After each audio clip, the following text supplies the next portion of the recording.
listening to the DVM Podcast Empire. Now with over 1 million downloads. 1 million downloads. Find us online at dvmpe.com. 100% free. 1,000,000% fan. And now, Push the button. Is it possible that we have permitted ideology, political and economic philosophies, and governmental policies to keep us from considering the very real, everyday problems of our people? So what if my feelings are hurt? Does that give me the right to prevent others from expressing their opinions? Wait a second, Doc. Are you telling me that this sucker is nuclear? Hey, can you push the button? Do not touch that button. Hey, can you push the button? Do not touch that button. Hey, can you push the button? Do not touch that button. Mr. Anderson. Don't push it. Hey everybody, welcome back once again to your favorite podcast and mine, Push the Button, your number one podcast for all things that get you hot.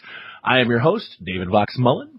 And I'm your other host, shut the freak up, Ken. Mr. Anderson. And we actually want you to not get hot when discussing these topics. That's right. Don't get hot. Don't get hot. Don't get freaking hot. Or as my friend, the great Kali, used to say, no hot. All right, so let's see. We got some good feedback from last episode. They loved our news segment, so I thought, why not do it again? In breaking news, we have the Supreme Court in the United States, SCOTUS, as those who like to refer to it. They will officially no longer hear any same-sex marriage cases. What does that mean? Dum, dum, dum, dum. Basically, the U.S. Supreme Court this morning began its fall session and in a stunning development announced it will not take up any of the same-sex marriage cases from the 5 states it was presented: Utah, Oklahoma, Virginia, Indiana, and Wisconsin. Many court watchers had expected the nation's top court would hear at least one same-sex marriage case.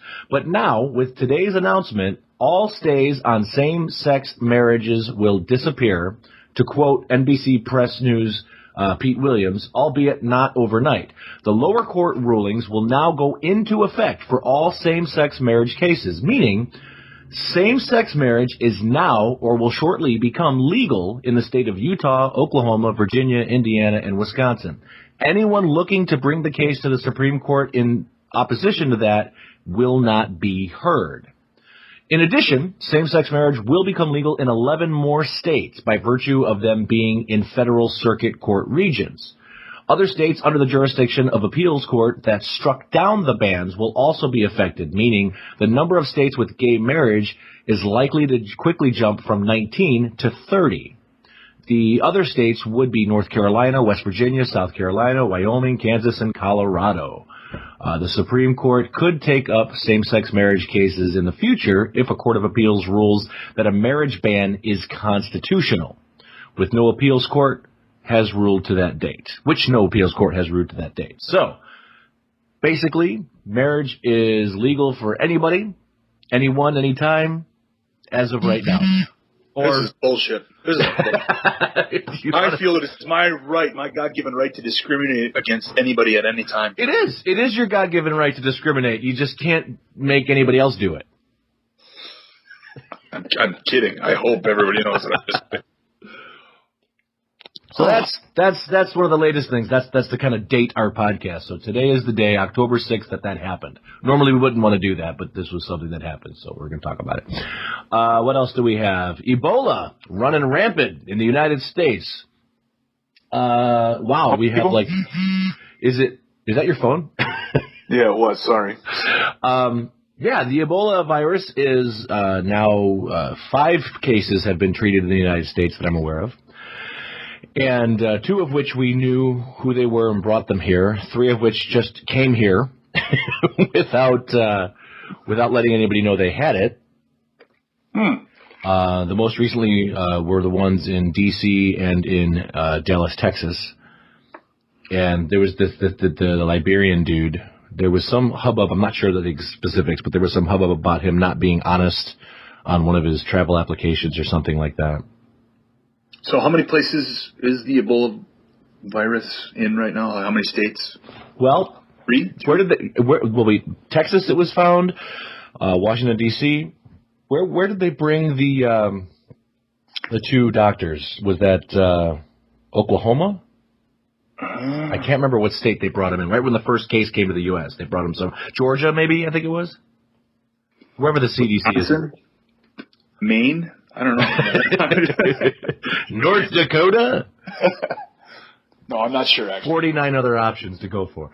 But anyway, the scary, deadly monster disease that I heard of in high school that nobody could compete with and it was going to kill everybody, it was going to become the zombie apocalypse, apparently not so bad. Everybody seems to be walking away from it. Well, I guess it remains to be seen, right? Well, the big concern I have is at what point does it get non-containable? So far it's kind of like, okay, so this is some big deadly virus, and there was some quarantine confusion issues I heard with the Liberian dude. I guess his folks were placed under quarantine and they got all pissed off and just went out for dinner somewhere. And I was like, what? How is this possible? I don't know. I just don't know, man. I don't know. It's crazy. But at one point, though, do stories like this become the equivalent of the little boy who cried wolf? Sure. It's sort of become that way with me. I hear about it. You think that's done by design? Podcast, it just becomes this. Every few months, we get another supposed zombie virus attack.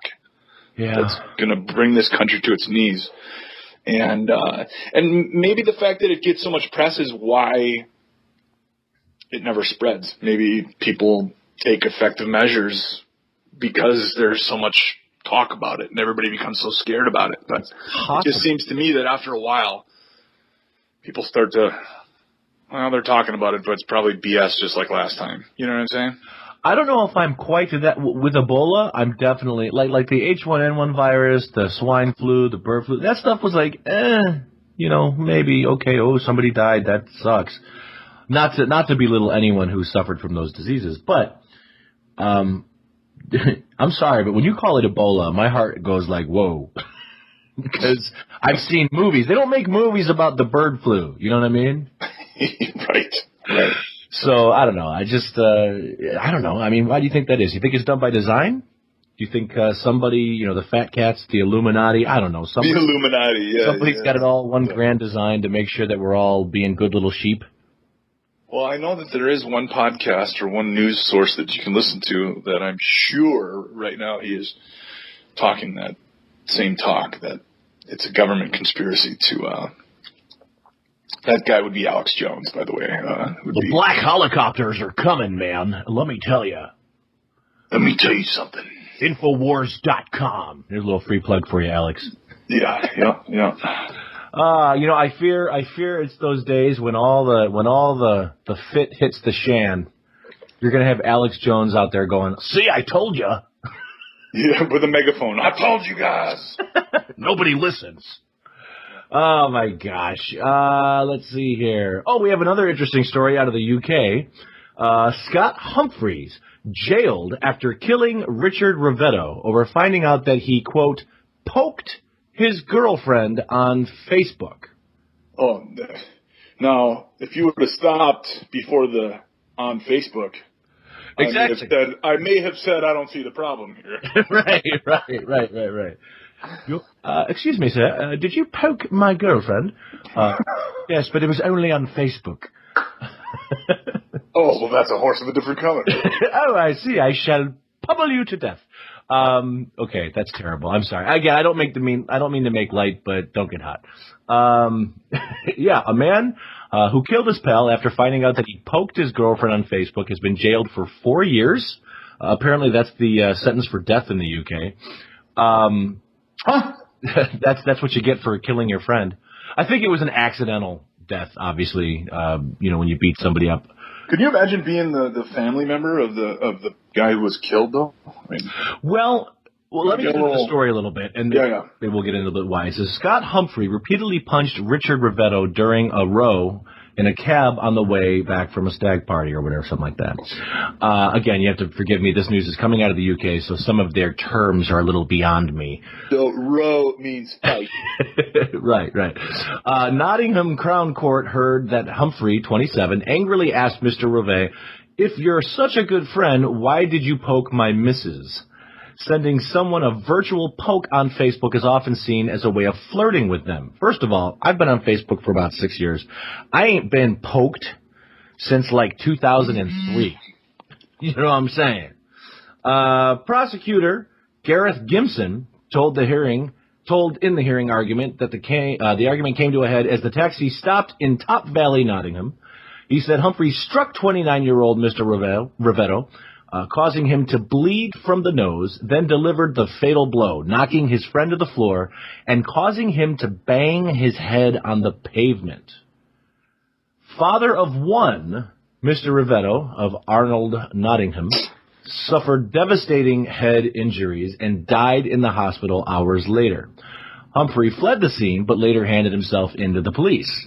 The court heard the friends had enjoyed a stag do in Mansfield before falling out. Mr. Gimson said the taxi driver recalls Scott Humphrey was accusing Rivetto of contacting his girlfriend in the past and doing so via Facebook. The expression used is a poke. If you're such a good friend, why did you poke my missus? Rivetto said he didn't know it was his girlfriend. The exchange became more heated. Humphrey of Bestwood Park, Nottingham, admitted manslaughter and was jailed for 4 years and 4 months. Judge Gregory Dickinson, sentencing, told him, when you and he went out that evening, violence and death were the furthest things from your mind. You did not intend to kill him. Part of this tragedy is that it's left to chance what happens. There will be a fight like this somewhere tonight, and the person will get up and go home, and the police will never know about it. The defense said that the defendant is genuinely remorseful about his actions. He will never forget that day. As soon as Scott Humphrey heard about what happened to Richard Rivetto, he was devastated. He had been very candid and admits the offense from the very start. Speaking after the hearing, Mr. Rivetto's brother-in-law, here's your family, Jason Burley Evans, 42 of Bestwood Park, said, this was a waste of a life. We feel the sentence wasn't the justice we wanted for Richard. He was a much-loved person, and it will be hard for us all to move on. Ken, this is a real story. Wow. This is not, you did not get this from the National Enquirer. I checked Snopes. It is a legit story. Wow. Oy vey. Yeah. 4 years. Do you think that's long enough? Well, you know, when you hear the whole context of the story and in this, the fact is these two guys were good buddies and they got into a tiff because they were drunk. And like the judge said, this is going to happen all over the world, and people are going to get knocked down and they're going to get back up. Boy, this is why I don't get into fights, because I was always sort of told that, and I remember hearing stories and situations where guys, sometimes one punch is all it takes to kill a guy. Yeah. And I usually don't get into fights because I'll lose. No, I'm just teasing. But yeah, you're absolutely right. I mean, anything can happen, and it's a tough situation. So I don't know. It's hard to, if you put yourself in the shoes of the family members. Yeah, 4 years might not seem like a lot, but I don't know. What if those two guys are not drunk in the middle of the day driving down the street, and the same guy that did the punching, that did the act that killed the guy? Right.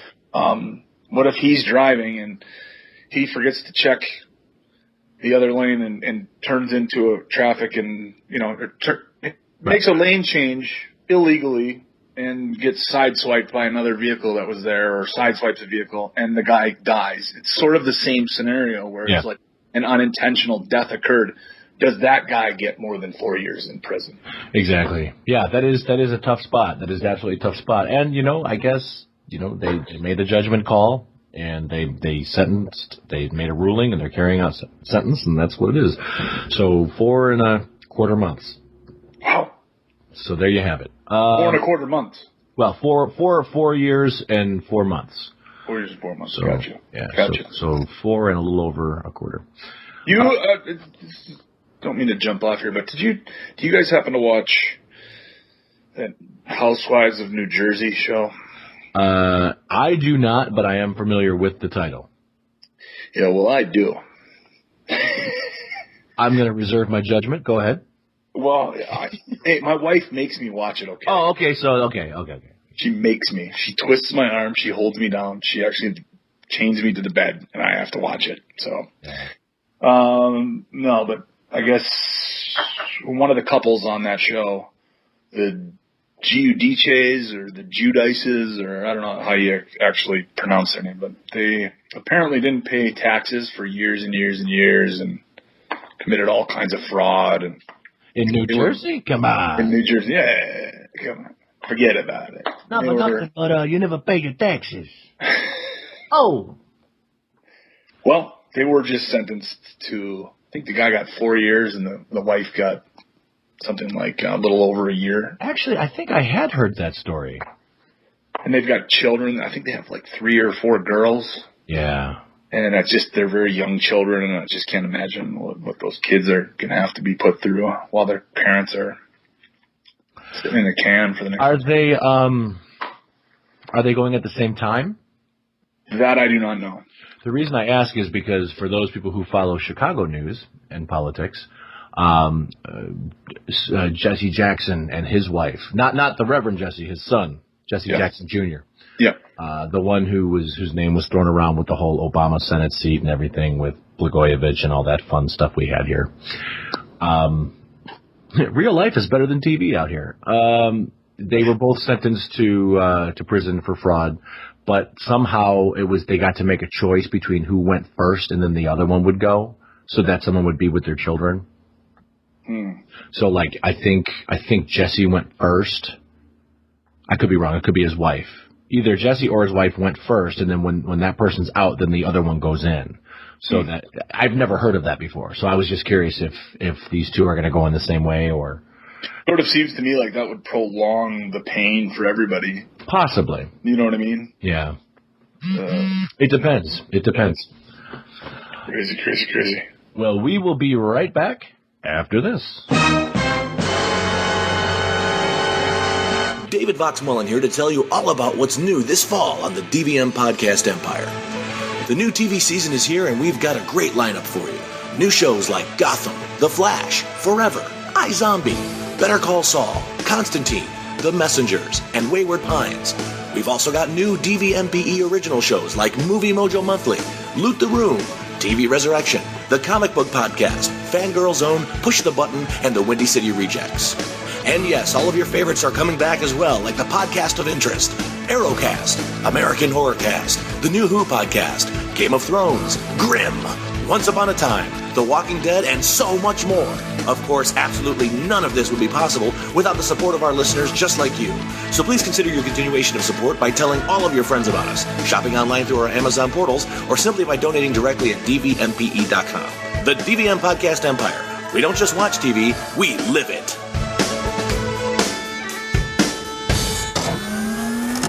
Well, Ken, I just want you to know something, and I mean this from the bottom of my heart.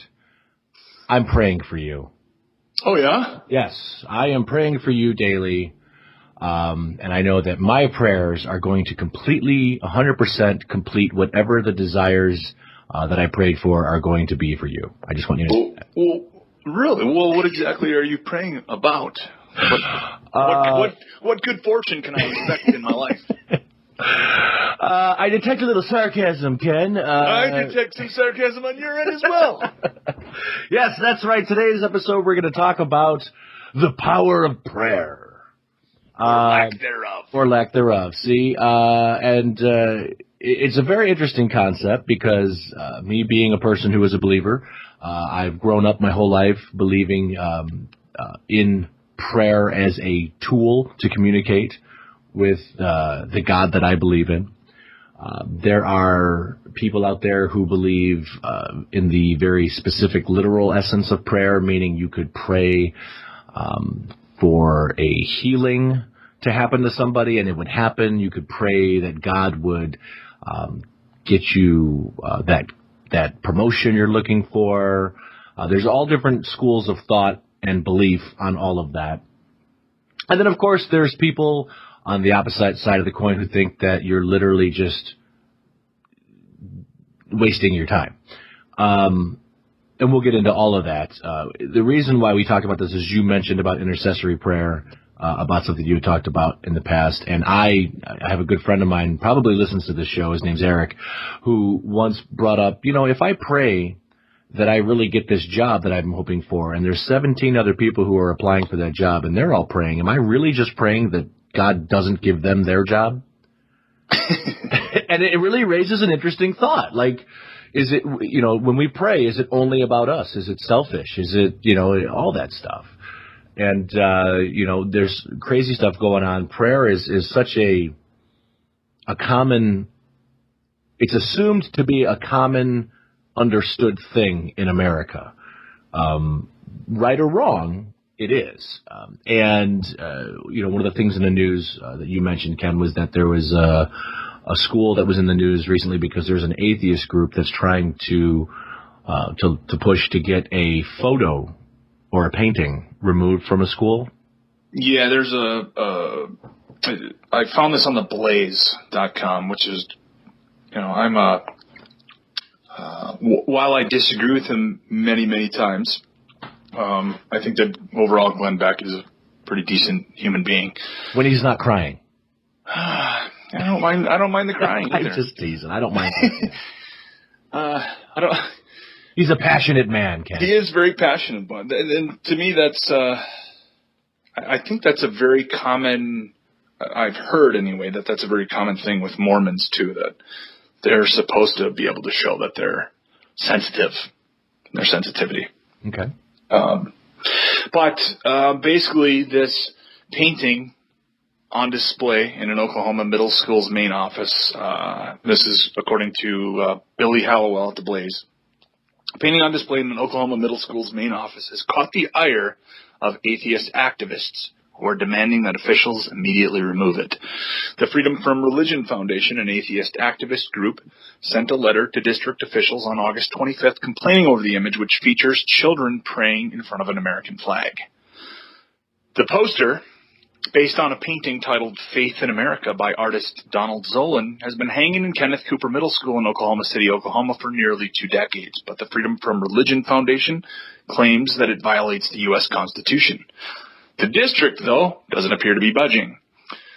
An attorney for the school district, responded by saying that we cannot agree, quote, we cannot agree that the poster displayed in the office is a per se violation of the Establishment Clause of the United States Constitution.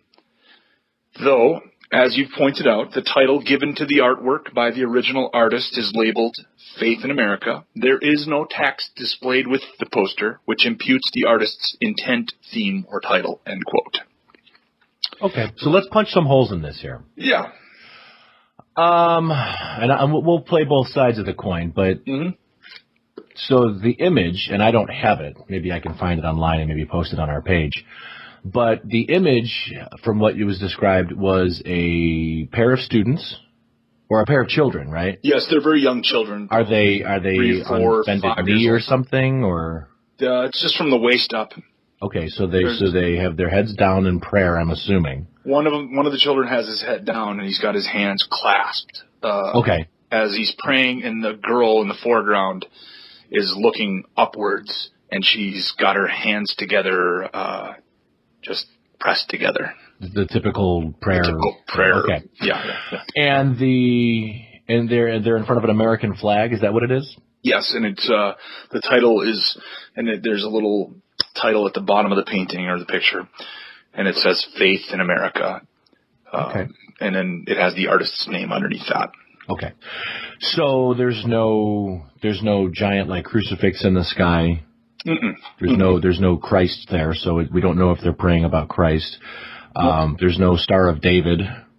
Right. So we don't know if it's, Jehovah.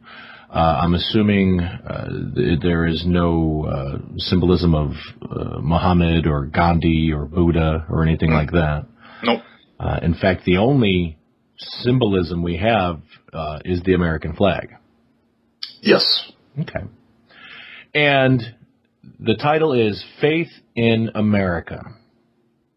Keeping in mind that this is a piece of art. Right.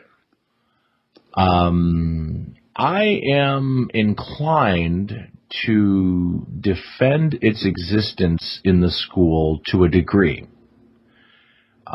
Because it is a piece of art, I would argue that it is open to interpretation.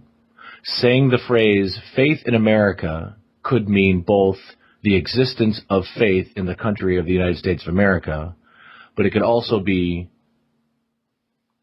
faith in America, implying that,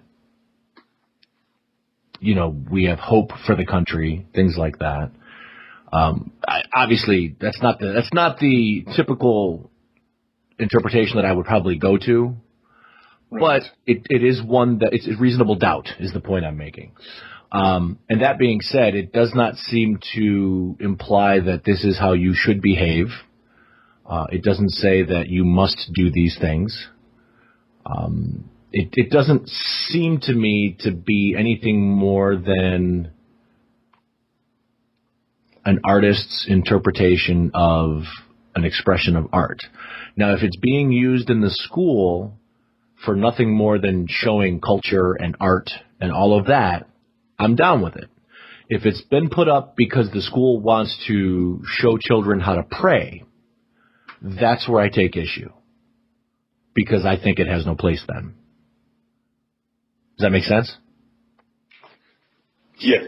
Yes. I was just sort of digesting everything that you were saying. I'm saying. I mean, if it was a blatant thing like you need to do this, like if it was, because I've seen much more specific artistic interpretations where it would be Jesus standing with the children, or something so blatant. But they could be praying to anything, and there is still a freedom of religion. Well. And I guess I'm just gonna play devil's advocate here, because in the end, I don't think I really care about this too much. I was just gonna say I could care less if it's there or not. That's not the issue. I find it funny that after 20 years, now is the time when they want to say something. Where were they when it was first put up? Well, but that atheist group and those types of secular foundation movements are finally starting to gain some traction in this country. And so I can see, I don't necessarily have a problem with, hey, this has been around for 100 years. This institution of, not to go completely insane over the top, but the institution of slavery was thousands of years. Mm-hmm. And then finally, you wouldn't use the argument like, well, it's been around for thousands of years, so why can't we just continue to have it? That's never a good argument. I agree. It's always been that way, so we should always do it. I don't agree with that either. Right. So I don't think that's necessarily a good argument in this case either, but... I'm not saying leave it there because it's been there for 20 years. I'm saying why now? Yeah. I don't know if I agree with, they're just getting traction. I mean... Well, I think somebody just finally brought it to their attention. I don't... Okay. It's not like... These are very small organizations. Small when compared to a lot of other organizations and lobbyist groups and things like that. And I think that here's my other side of the coin, I guess. Okay. And that would be that the picture depicts two white kids praying. They look like they could be brother and sister. Okay. It does not show a little kid with a yarmulke on, standing next to a Muslim kid, standing next to a Christian kid, standing next to a... Right. It sort of implies 92% of our country. Okay. Does that make sense? No, I definitely. So you're saying the power of deduction implies that it's Christian. Right. But I found the picture, by the way. I'm looking at it. Yeah. You are correct in your assertion that the only symbolism in the picture, other than the prayerful hands, is the American flag. There is no cross. There is no star. And this is where we have to be careful because, again, whether you agree with the existence of religion or not, it is written into our Constitution as a human right. And it's tough. It's tough. I mean, if it's used as an example of this is an American freedom to have religion, then it's non-invasive. If it's used as a front to the separation of church and state, then it is invasive. So my question is it an affront to the separation of church and state? Is this image that was painted by an artist, is this image in some way trying to influence the way the state is governing itself or the way the school is governing its actions and educating? Do you know what I mean? Mm-hmm. Because that's what would be unconstitutional.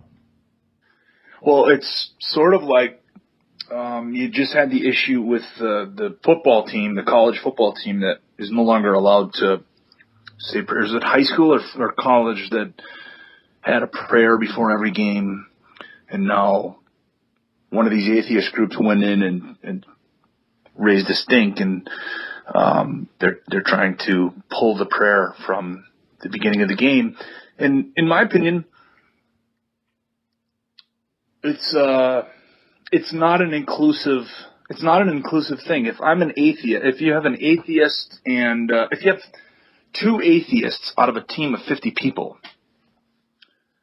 and everybody else is in on this prayer, well, the two people, this is supposed to be a team event, but you've got these two people that aren't included. And if they happen to choose to stand outside and not partake, what do you think is going to happen to those people? I mean, nobody's going to say you have to do this.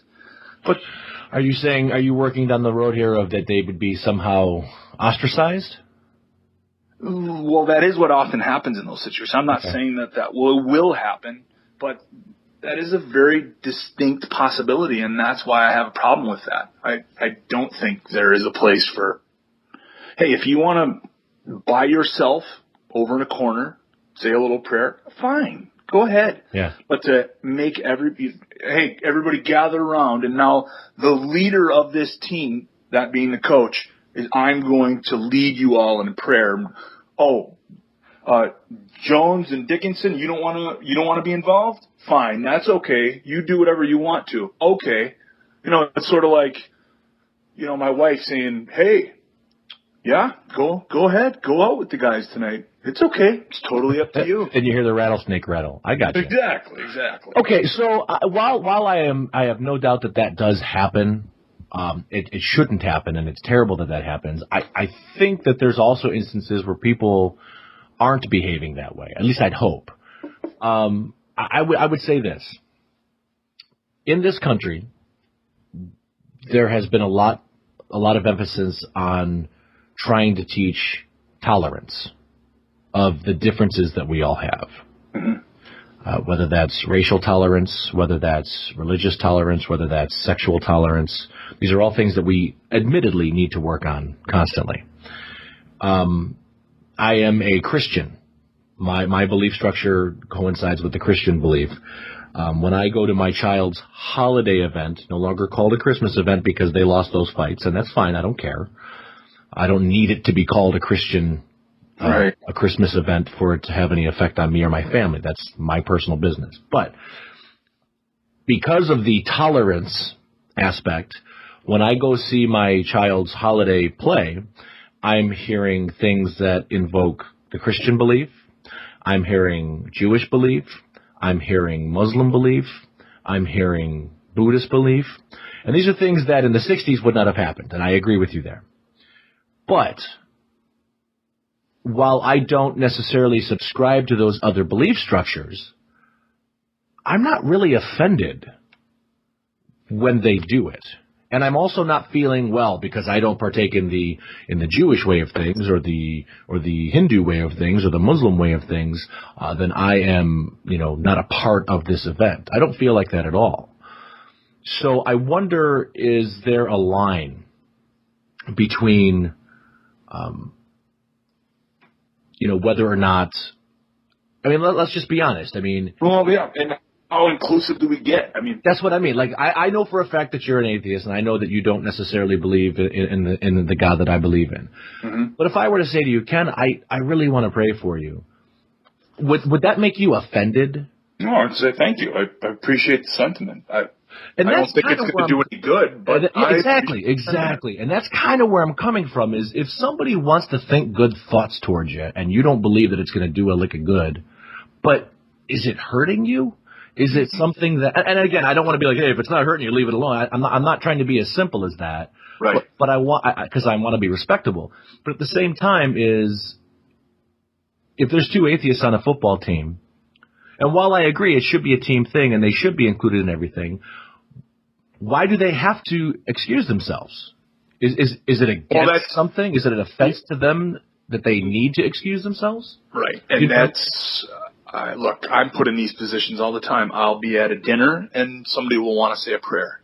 Sure. I have Father Nels comes and has dinner at the house, and do you mind if I say grace before we eat? Absolutely. I don't say, I'm going to excuse myself while you and Sean, my wife, say grace. Okay, let me stop you right there. Why do you not do that? Because there's something about, and I've heard Richard Dawkins say this, and it put a point on it for me, that there's something about manners. And to me, that just comes down to manners. And it's not going to affect me in one way or the other, as far as I know. Right. And if you don't believe, then clearly it wouldn't affect you, I would think. Right. And so, and no, it doesn't offend me. And I know that this is something that is important to these people, and I don't think that they're stupid for thinking this way. I just disagree with them. And I can sit and be a part. I can say the words. I can say, come Lord Jesus, be our guest. Let these gifts to us be blessed. And not think that my head is going to explode because, wait a minute. So the real question then is, what do you think it is about the people who do feel that way? Not that their head's going to explode, but that, why do people make it a point to... Is it just their humanistic thing? Is it, there's good and bad in all of us? Or? Because I don't think that everybody holds that same... I've gotten to a place after sort of reflecting upon it and really thinking about it that it's not going to hurt me. Saying some words is not going to affect. Like a couple of years ago, I watched an episode of Survivor, and these people went into a Chinese temple, and they were asked to remove their shoes. And one of the ladies in the challenge, refused to do it because she said it was praying to a false god. And I just remember thinking, if you're not praying to it, then who cares? You can go through the motions, and you're not actually praying. You don't believe in what they believe in, so you're just stepping foot into their structure. And that's sort of the way I feel. Mm-hmm. And but I don't think, as is the case with that lady, not everybody is able to come to that peace, I guess. Sure. Right? Yeah. To say, hey, I can say something, and words have no meaning. Meaning is up to the user. Well, and I find it even more interesting that, there's even a desire to even go through the motions. You could just exist, If you and I are at a dinner together and Father Nels was with us and said, I'd like to pray, I think the most important issue is that we want you there. Just to be there. Mm-hmm. You know, and you know, I'm sure Father Nels would pray, and I mean, I don't think that you would have to be required to say anything. No. Whether you choose to, that's up to you, but that's your call. I mean, like you said, you're in control of the words, but realistically, I mean, I've been a party to other religion outside of Christianity services, and I was there. I didn't feel like I somehow dishonored my God by being a part. I think if anything, I did honor the God I believe in because I was loving people as I was commanded to do, and being there. But again, a lot of people, I think they can only see as far as their nose. You know what I mean? Well, and I can say that when I am put in those positions, my brain is sort of, I've got alarm bells going off in my brain saying, this is stupid. This is stupid. I can imagine. This act is stupid. Not these people, but this act is stupid. And you know, this is just the way my brain works, I think. So, well, I think a lot of schools have... A farmer toiled out in the field and worked his butt off to harvest these crops and bring them to market. And I busted my butt taking bumps and suplexes off the top rope and going through tables and getting hit with chairs so that I could earn money to afford these products. Right. And I put them on the table and we cooked them, we prepared them, and now we're going to give thanks to the Invisible Man. Right. That's kind of where my brain says. So, yeah, absolutely. And so I just want to make sure I understand where you're coming from. So is it more of like, why is nobody thanking me? No. I didn't mean to say it like that because I know that sounds selfish and that's not what I'm trying to put on you. But yeah, I mean, no, like, I know what you're saying. You're saying that there's so many hands that were involved in bringing it to the table. Why only thank God? Right. And also, and this touches on where I wanted to go. Which we're clearly not getting to yet. I'm sorry. Yeah, but I think that it's an arrogant position to have. Okay. To say, like, well, God blessed us with this food. Those people in, again, sub-Saharan South Africa, they can go F themselves. He didn't have time for them. Yeah. I'm not sure if I believe that that's truly the mindset. I know that it's not. I know that these people don't think about this. But at its core, it is a very arrogant position to hold. Like, oh, for some reason, God took care of us. Yeah. It's a very interesting way to look at it. He didn't take care of those other people, though. Yeah. I don't know why, and I don't really care. It doesn't affect me. But I just know that I am going to have some fucking prime rib right now. I noticed that a lot of schools have subscribed to this moment of silence type thing. Especially after 9/11. Mm-hmm. And we have a national moment of silence every September 11th now. And I wonder, what are your thoughts on something like that?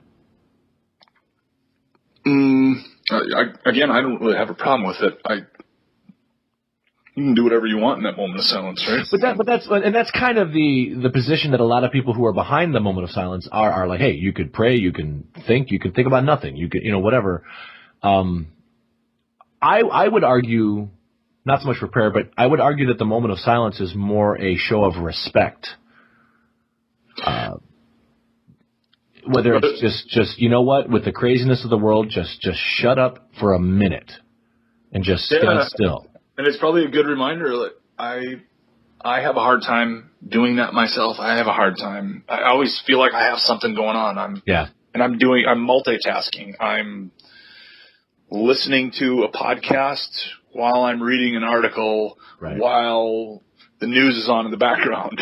Exactly. Or, when I'm watching a football game, I'm never just watching the football game. I'm watching the football game, tweeting, checking Instagram, on my other device. You know, it's things like that. I never just sit down and shut all devices off, shut the TV off, and just sit and reflect or think. And I don't think that's a bad thing. I think it's a bad thing that I don't do that. If your life is anything like mine, I'm sure it's your wife who's pointing out that you're not doing that. Absolutely.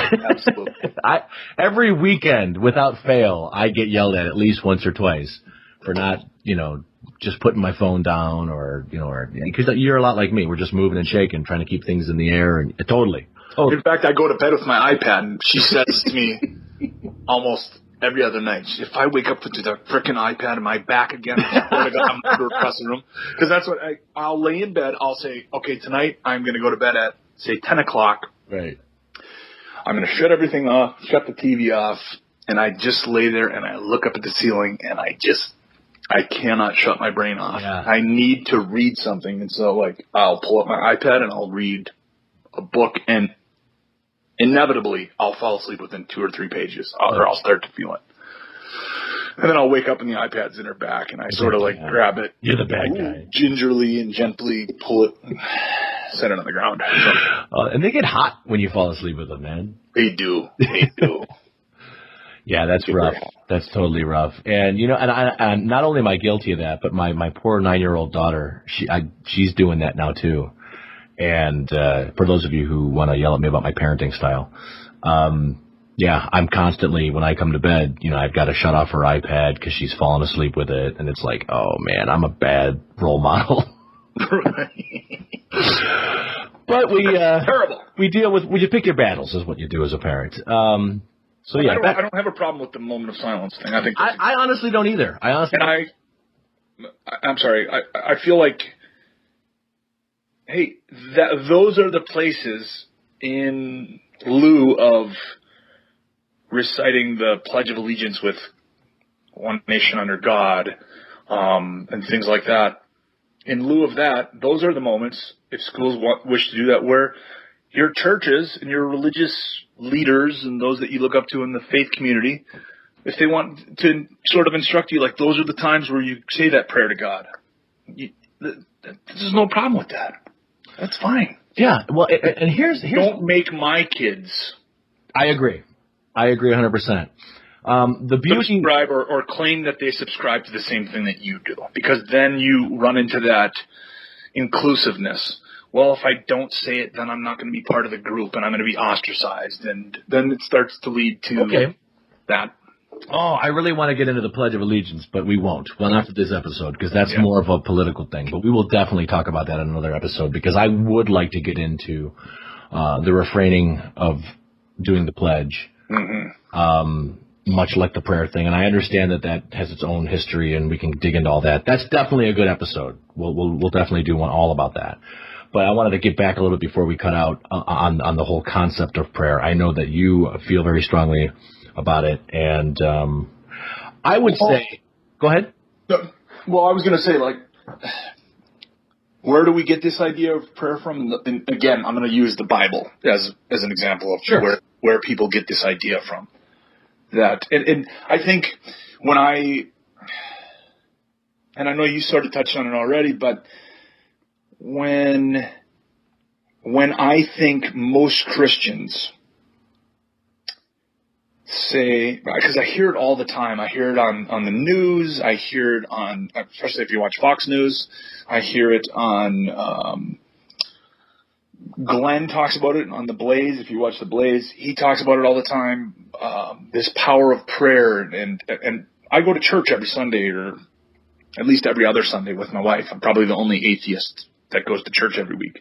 See, and I like that you admit that, because that's an exact example of what we're talking about, where you don't believe a lick of it, but you do participate because, I'm assuming, because you love your wife and you respect your wife and you respect the thing that she respects. Whether you agree with it or not is irrelevant. I think that speaks volumes to your character, personally.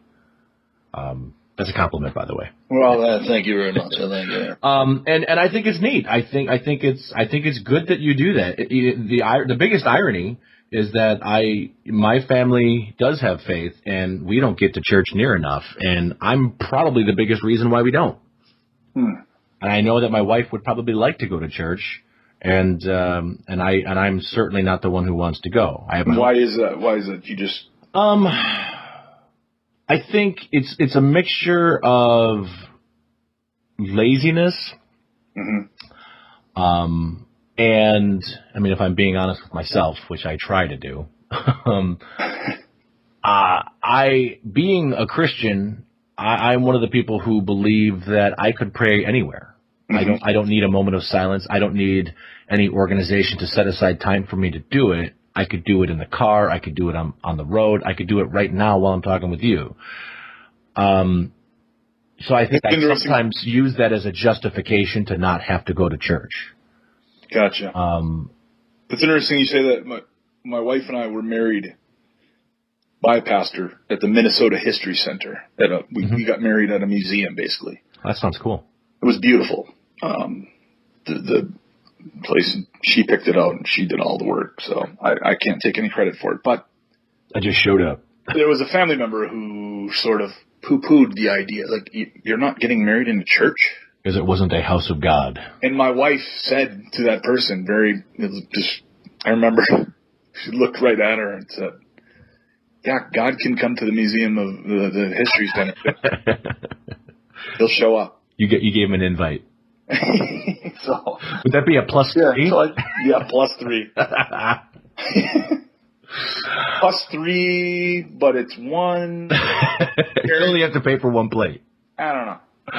Yeah, I mean, hey, biblically it is known that whenever 2 or more are gathered in His name, He will be there. If you believe that sort of thing. So, getting back to the belief aspect of it, where does this belief come from? Well, there are several instances in the Bible, in the Scriptures, that talk about this prayer and talk about what it can do for you. Examples.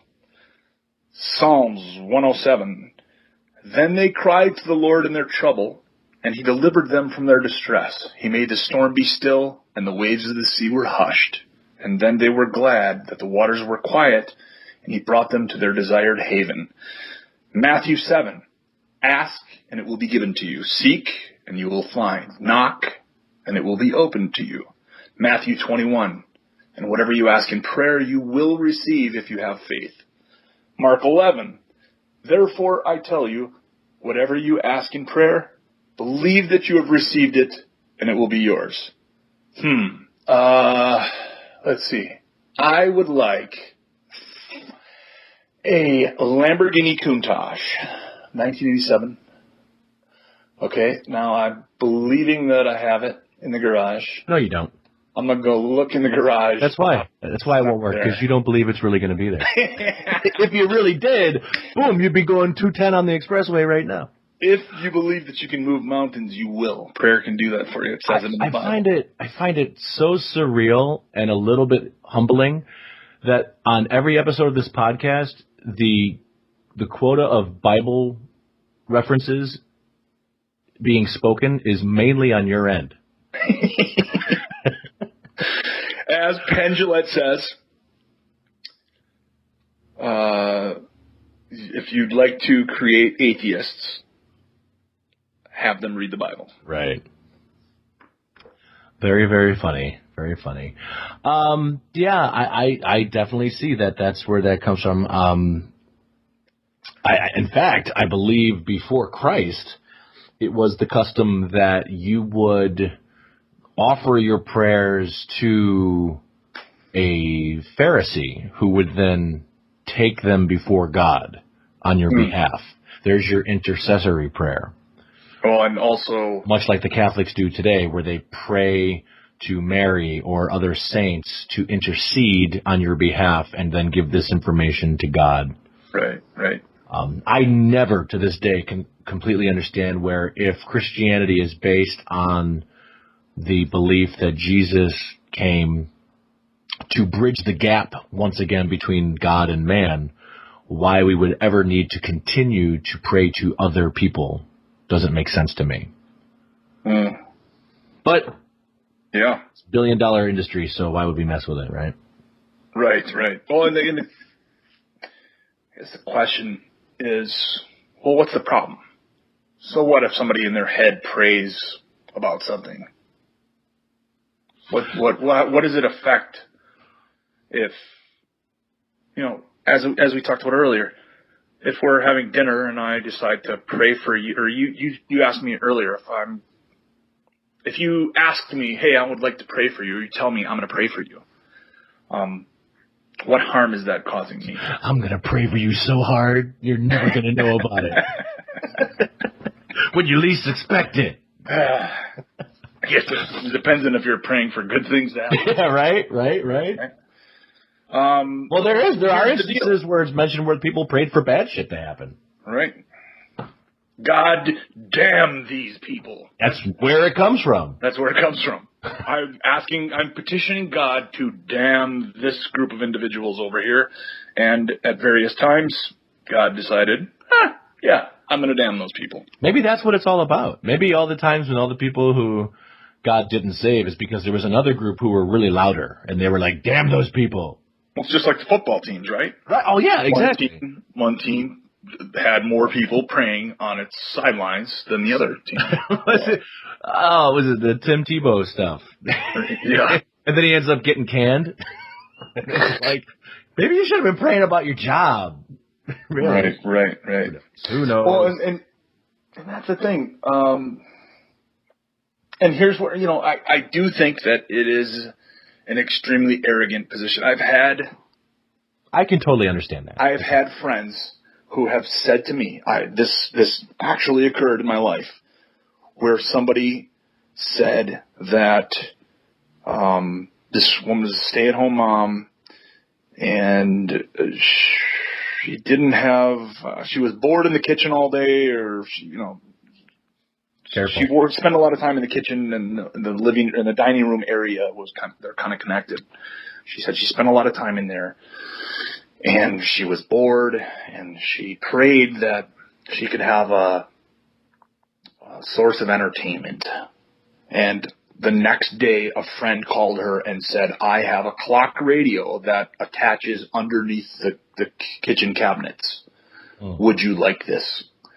And this person went on to say, yep, and one time I prayed for a table and I got it, and I prayed for this and I got it, and I prayed for that and I got it. And to me, that is an extraordinarily arrogant position. Now, do I think that woman thinks about that? Do I think that she thinks she's being arrogant? She doesn't realize that it's not an intentional thing, but it is an arrogant position. That, but I'm special. A few months ago, I posted this picture on Instagram of all the people over in Iraq lined up in the ditches while ISIS executed them handily.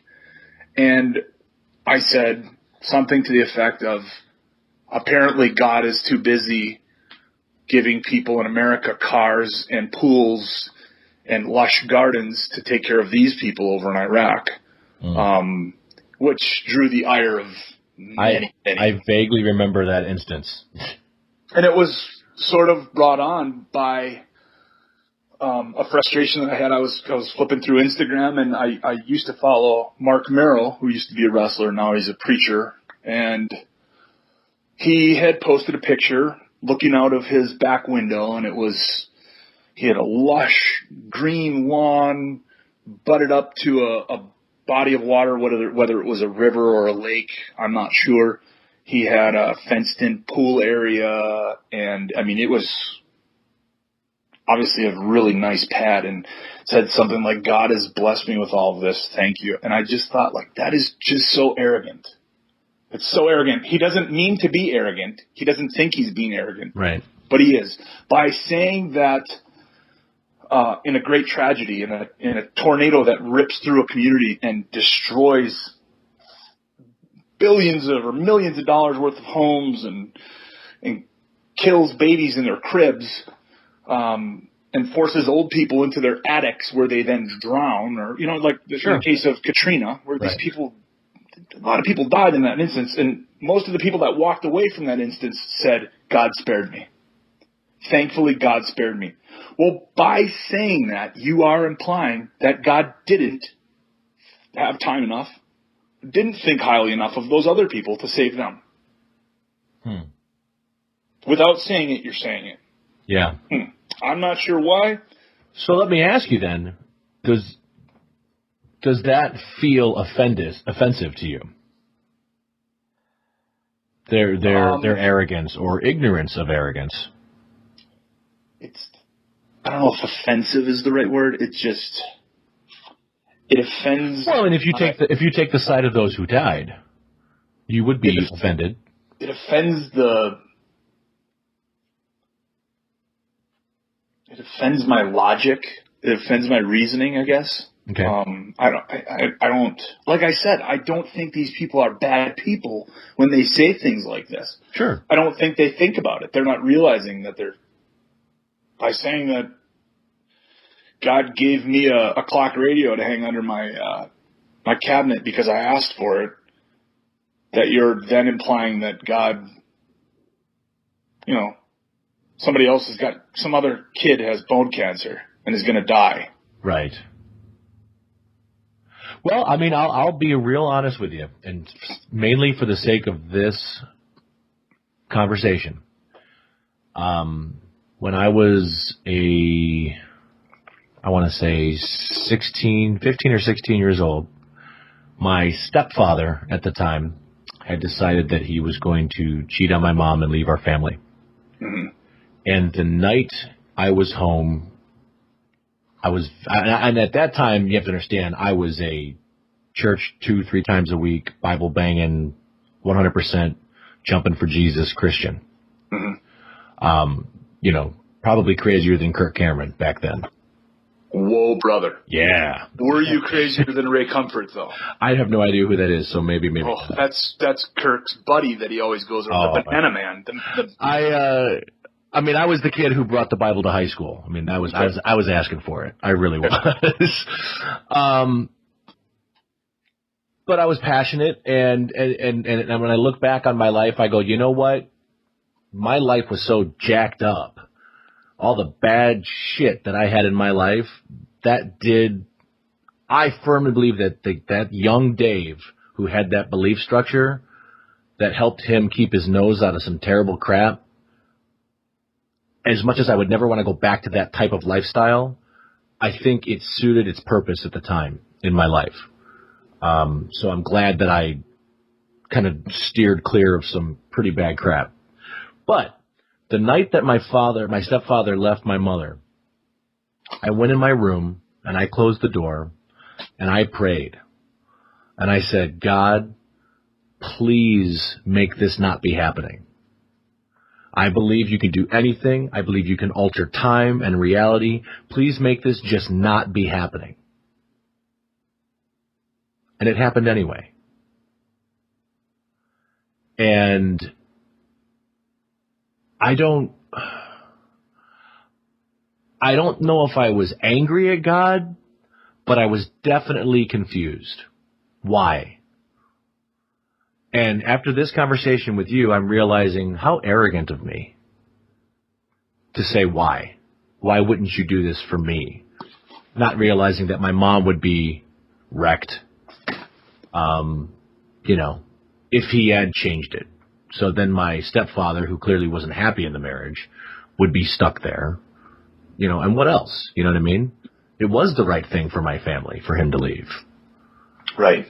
So yeah, it's interesting. I think there's more to it than just whether or not God is granting wishes like a genie and smiting others at the behest of saving others. I think there's more. If I want to talk about my faith, I would definitely say I think there's more of a parental thing involved again, where God hears all of our requests, and some of them He can deliver. Some of them it's not right to deliver, and that's the hard part, because for somebody like yourself who is looking at it very black and white and going, well, what about these innocent people who died? Mm-hmm. I look at it and go, I don't know the whole context. I don't know the whole story. I don't know why or where or what the purpose of that is, and I don't understand it.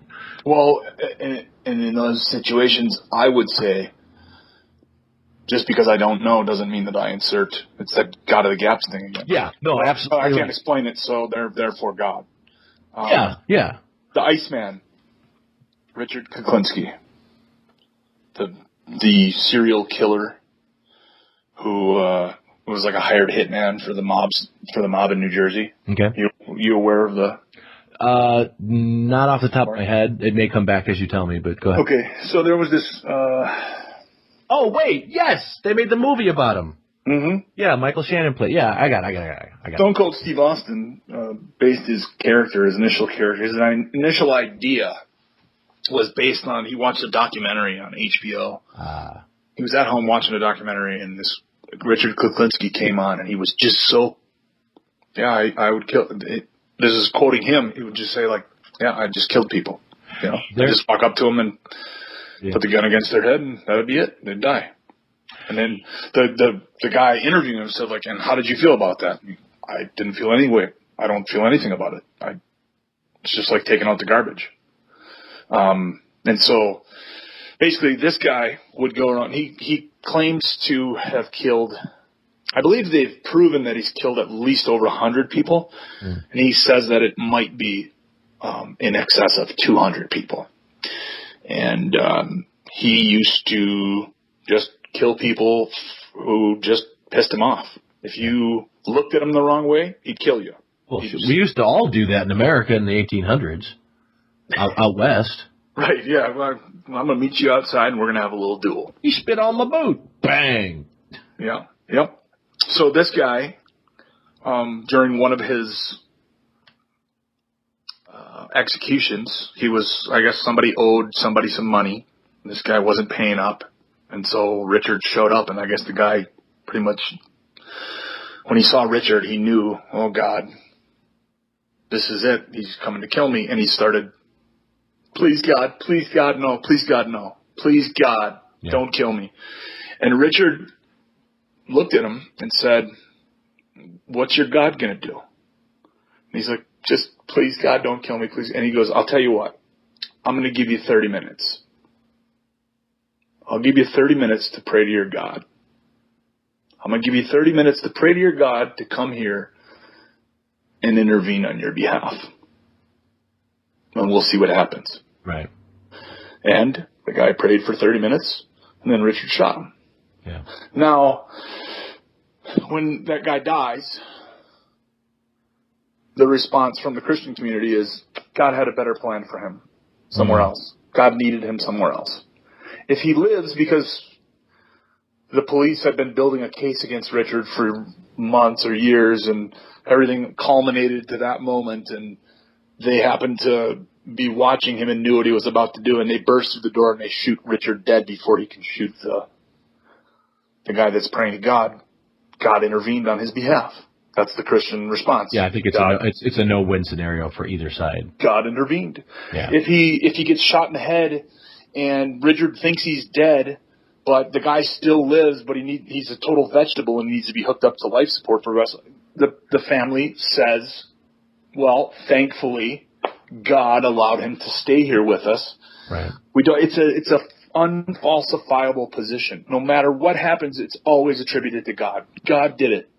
And which leads me to the age-old question, is something good because God said it's good, or does God say it because it's good? That's a great question. All you kids in philosophy class, that's a great question. So, I don't know. I don't either. I admittedly don't know either. And I see people, I hear all the time whenever I bring this stuff up to people, oh, that's not the way I think about prayer. Well, but this is not a fringe belief. Yeah. And you've said that before. I've been to many, many churches. As I said, I go to church every week. Every week at the end of the church service, and it's not unique to this one church that I go to. If you have somebody that you're praying for, please come up at the end of the service and ask one of our prayer team members to pray for Grandma Gertie's got cancer, bone cancer, or whatever. Please pray for her. Now I know what kind of denomination your church is. Oh, really? Yeah, definitely. What? Why was that that's an altar call, right? So like they have people come up for prayer requests and stuff like that, and then people pray for them right there at the front. I don't know. I've never actually gone up and it's done at the end of the service. That's what. But you've seen people do that, right? They go up afterwards and then they get prayer right there in front. Yeah, I believe so. So that stems out of a smaller percentage. That's more of a that's either a I doubt it's a Pentecostal church because you would definitely know that they'd be.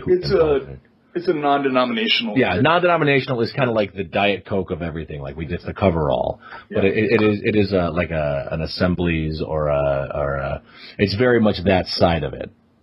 It's not like your typical Bible church, right? Right. Well, but they do have last few weeks they have they do a great service where they have the video screens up and everything's really high tech and they have these great videos interspersed with music and there's great cuts and everything like that. Good sound and everything. Yeah, absolutely. And they have a great band that plays and they have fantastic singers and their preachers are really funny. It's two guys that sort of tag team and they're like Abbott and Costello where they just play off of each other. Very entertaining. I'll bet you if you were ever curious and asked the leaders of the church or the pastor or whatever, like where they derive from, I'll wager, which is always a Christian thing to do. I'm willing to say that they're probably derived of some sort of Baptist church, way in their past. Possibly. Well, another one of the churches that we do go to is Greg Boyd's church. It's called Woodland Hills. It's kind of famous. Greg Boyd is kind of a famous preacher or whatever in America.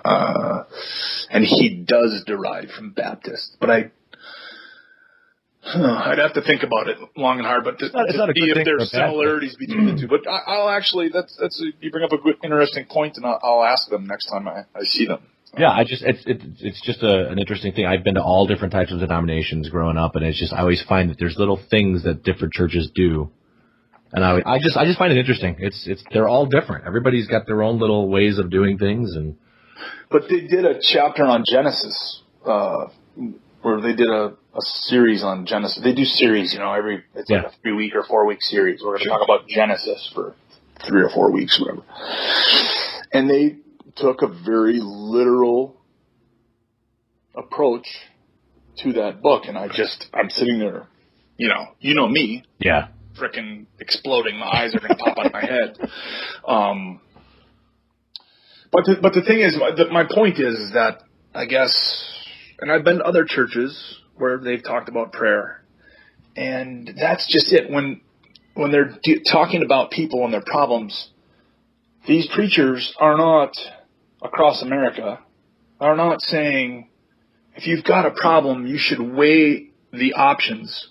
You should examine evidence. You should write a list of pros and cons and look at those and compare them to one another. And you should pool your knowledge from a vast array of sources and talk to different people and read different articles and books on the subject and then arrive at your conclusion that way. They say you should pray about it.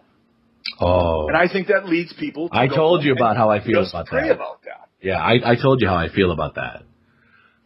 When I was a kid growing up in the church, and I would have a problem, and I would bring that to somebody, one of my peers, so to speak, and they'd say, well, you should pray about that.